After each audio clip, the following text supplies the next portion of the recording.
I made Minecraft hot. If you spend too long in the sun, you'll start to sweat. The hotter it is, the more you'll sweat, and if you run around some cauldrons, you can fill them up with your sweat. This lets you get sweat buckets, which you can place around the world.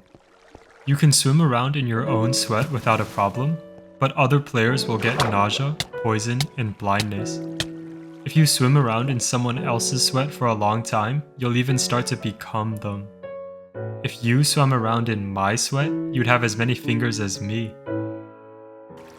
Any block your sweat touches will be permanently sweat stained. This is good for building, but more importantly, the blocks make wet sounds when you step on them. If you go to bed sweating, it'll stain the bed. You'll have to throw your bed in water to clean it, or else it'll start to smell and girl villagers won't like it. If it gets even hotter, you'll melt. Ice already melts near heat, but now other blocks can also melt and become sludge. If you walk over sludge, you'll get stuck, and will only be able to get around by jumping. On the bright side, you can now attack like this. Large groups of blocks can also melt at once.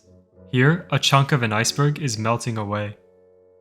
That, plus the heat, is bad for mobs like polar bears who will shake off all their fur. If it gets really hot, the polar bears will skip shedding and melt instead. When mobs are half melted, they can still move around and attack you. When they're fully melted, they become a puddle. Some melted mob pools have special effects. The Enderman pool will teleport you around, and the rabbit pool will give you jump boost.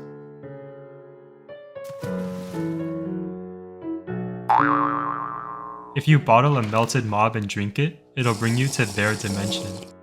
The rabbit dimension is made of carrots and raw rabbit, has the rabbit wither as a boss, and you can double jump. I'm letting you evaporate next time, so subscribe.